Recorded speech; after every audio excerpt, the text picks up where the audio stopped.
Hey everybody, Brett from LaserTime here, and we just learned the name, very recently, of the next big Mario title from Nintendo for the Switch. It's called Super Mario Odyssey.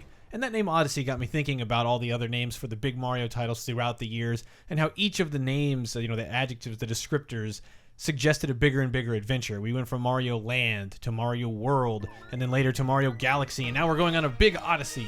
What really interests me, though, is the fact that it's not called Super Mario Switch, given the fact that Nintendo, for a long time now, for decades, has named entire generations of software after the platform they're on. And so, starting with the Super Nintendo in 1991 in the US, so many games adopted this Super classification. Just look at any alphabetized list for Super Nintendo games and look how many games start with Super. Not just Super Mario Brothers, so much stuff. And once Nintendo sets that precedent, the third parties jump aboard. Think Super Castlevania 4, Super Double Dragon, Super Ghouls and Ghosts, Super Bases Loaded, plus plenty more from Nintendo like Super Game Boy, Super Metroid, and so on. Moved to 1996 with the Nintendo 64, and guess what? There they are. Mario 64, Doom 64, Kirby 64, Star Fox 64, StarCraft 64, and of course everyone's favorite Quake 60, Bass Hunter 60.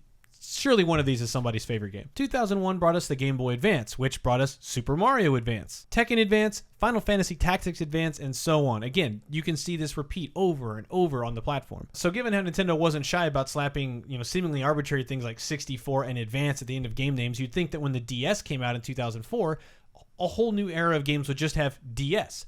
And although Super Mario 64 DS, which that kind of counts 2 times right there, even though that has a DS, later games just simply got more creative with the DS name. I'm sure you remember Resident Evil Deadly Silence, Ninja Gaiden Dragon Sword, Castlevania Dawn of Sorrow, and again, these are just a handful of examples. And this adherence to a generational naming system has always fascinated me. I love this little quirk of Nintendo's, because Sony and Microsoft don't really do this. There's no Gears of War 360 or Gears of War 1 or Halo 1, Uncharted Vita. The other companies don't really do that. And even when certain franchises came to the Genesis, they weren't called Contra Genesis, it was Contra Hardcore or Castlevania Bloodlines. The weirdest thing is that even though this seems like a quirk that Nintendo is always engaging in, different regions won't always stick to it. Japan had Mario Kart Advance, but we called it Mario Kart Super Circuit. And this back and forth means there's not really a system or a game that I can think of, or rather a game that appears on every system and has every single name quirk attached to it.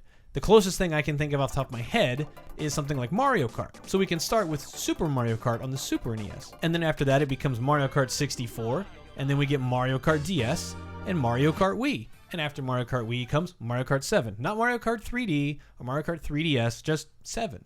And then Mario Kart 8 on the Wii U, and upcoming on Switch is 8 Deluxe. But that makes you wonder, when Mario Kart 9 comes around, will they keep this numbering, or will they actually call it Mario Kart Switch, given that Wii, DS, 64 all followed that naming convention? And as most of us know, the era of the Game Boy Advance was also, for the most part, the era of the GameCube. And the GameCube is really interesting because there is no naming convention. We don't have Mario Cube. It's Metroid Prime, Mario Sunshine. There's nothing that really sticks from game to game to game. Everything in here has its own unique name. And I'm wondering if that might be the case for Switch, because so far none of our major titles, there's one to Switch, but there's no Mario Switch. We might know with Metroid or Mario Kart down the line, but for right now it looks like they maybe have a GameCube style of naming where we're not really going to worry about the platform, we're just going to call it something appropriate. And coming in at the buzzer as I edit the video, Fire Emblem for Nintendo Switch working title, which granted it probably won't be called that, but given Smash Brothers in the past, who knows? Another example that you can kind of follow all the way through is, it kind of breaks the rule very early on, is the original Mario Brothers. Super Mario Brothers does appear on the NES, but then you get Mario 64, Super Mario Advance, Super Mario 64 DS like I mentioned before, and then New Super Mario Brothers Wii, and then to the modern era with New Super Mario Brothers U, and maybe one of the only instances off the top of my head that actually has a Wii U specific designation. And you'd think this would have shown up more, that we would have had a Kirby U or an F-Zero U, God help us, but whatever.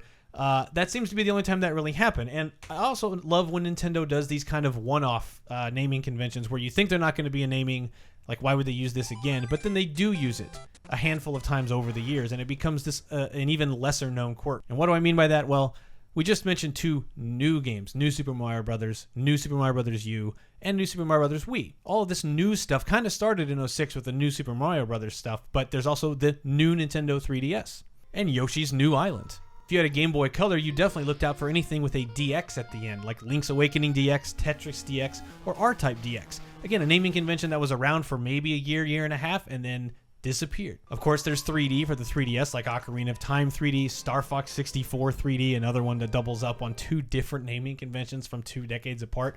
Or one of my favorite, most creative ones on the 3DS, Kingdom Hearts Dream Drop Distance, a cute way to get 3Ds. Before I wrap this up, I did want to take this time, because I don't know what other video would ever have an opportunity to talk about this, is other games that either obeyed or disobeyed this naming convention. Some of you may know Advance Wars began as Famicom Wars and then became Game Boy Wars. So it was naming itself after whatever platform it happened to be on. But when it showed up on Game Boy Advance as Advance Wars, it became a much bigger hit, got localized, appeared in other regions, and now anytime it shows up somewhere else, it's Advance Wars Dual Strike to be on the DS or Days of Ruin. The console equivalent for Advance Wars, Battalion Wars, didn't really do anything with the first game, but the second game was called Battalion Wars 2, and it was on the Wii. So when you take BW2, and if you think of the 2 as a Roman numeral 2 next to that W, and change the I's to lowercase i's, you get BWii, which is Battalion Wars 2, but it does kind of have Battalion Wars Wii. It's a big stretch, but they totally go for it on the box. They want you to think of this as Battalion Wars Wii. Donkey Kong is also an interesting one, because in Japan, Donkey Kong Country was Super Donkey Kong. And strange that it wasn't called that in the US, they went for something else, Country.